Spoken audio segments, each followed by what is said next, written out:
అందరికీ నమస్తే అండి. నా పేరు గోపి. నేను high court and supreme court advocate Shri Saikrishna Acharya గారి తమ్ముడినండి. అదేవిధంగా నేను గతంలో పలు మీడియా ఛానల్లో పనిచేయడం జరిగింది.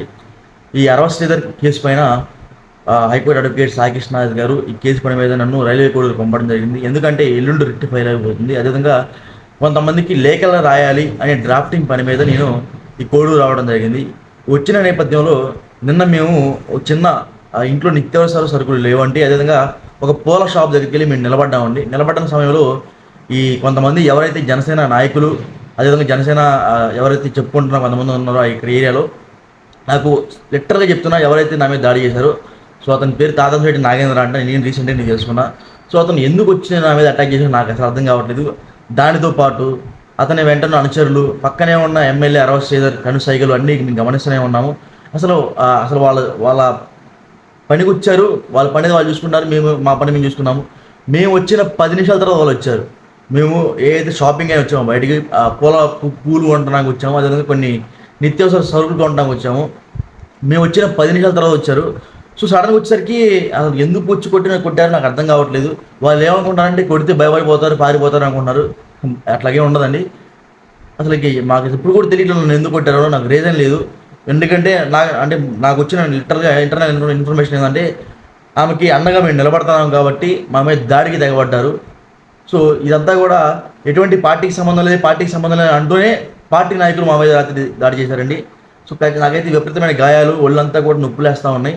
అసలు ఎందుకు కొట్టారో కూడా తెలియట్లేదు. కొంతమంది తాగేస్తున్నారు, కొంతమంది కులం పేరుతో దూషించారు ఆమెని. సో ఇవన్నీ కూడా రాత్రి అనుకోకుండా జరిగిపోయినాయి. నా మీద అయితే పరిగెత్తించి కొట్టారు అనేది నిజం. ఎందుకంటే నేను నా మీద సుమారు ఒక 10 దెబ్బలు అయితే పడ్డాయండి. ఆ 10 దెబ్బలు పడేటప్పటికి నువ్వు ఇక్కడ కోడూరులో ఉండకూడదు, నువ్వు వెళ్ళిపోయి ఇక్కడి నుంచి అని నన్ను వార్న్ చేశారు. ఇదంతా ఎందుకండి? ఒక ఆడపిల్లకి అండగా నిలబడినందుగా శ్రీ సాయికృష్ణ యాదవ్ గారు వాళ్ళ తమ్ముడు నేను అదేవిధంగా మరి కొంతమంది ఉన్నారు. వాళ్ళందరూ ఈ కేసు అండగా ఉన్నందుకు అందరి మీద దాడులు చేస్తారా? ఈ సభమేనా? ఒక ఆడపిల్లని నడి రోడ్డు మీద కూర్చోబెట్టి కొట్టారు నిన్న. ఈ సభమేనా? ఇది కరెక్టేనా? ఈ విషయం ఇప్పటికి కూడా పవన్ కళ్యాణ్ గారి దగ్గరికి వెళ్ళలేదంటే ఇది హాస్యాస్పదం అనిపిస్తుంది. ఈ విధంగా రైల్వే కోర్టులో రచ్చ జరిగిపోతుంది. ఎవరికి సంబంధం లేదు. కొట్టారో కూడా నాకు అసలు ఇప్పటికీ తెలియట్లేదు. I have right to speech. అసలు వాళ్ళు ఎవరు, ఎందుకు నన్ను కొట్టారనేది నేను తెలుసుకోవాలి. వాళ్ళని ఏం చేశా, అసలు వాళ్ళతో ఎవరు మాట్లాడారు, అసలు వాళ్ళు ఎవరు సరిగా వాళ్ళ మొహాలు కూడా తెలియదు. బికాస్ నేను ఇక్కడ లోకల్ పీపుల్ని కాదు, నేను వేరే ఊర్లో ఉంటా. కేసు పని మీద మాత్రమే వచ్చా. నా మీద దాడి చేశారు. ఆమెని విపరీతంగా రోడ్డు మీద కూర్చోబెట్టి కొట్టారు. ఆమెకి ఫుల్ బ్లీడింగ్ అయిపోయింది నన్నైతే.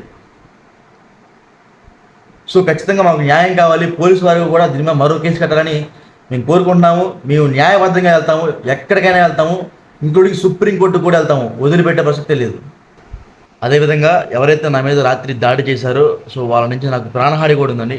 సో ఖచ్చితంగా పోలీసు వారు దీని మీద ఎంక్వైరీ చేయాలి, నాకు న్యాయం జరగాలి. అసలుకి ఎందుకు కొట్టారో కూడా నాకు ఇప్పటికీ తెలియట్లేదు. సో వాళ్ళ నుంచి అదేవిధంగా ఎమ్మెల్యే అరెస్ట్ చేయడం నుంచి నాకు ప్రాణహాని ఉంది. సో పోలీసు వారి నాకు రక్షణ కల్పించాలి.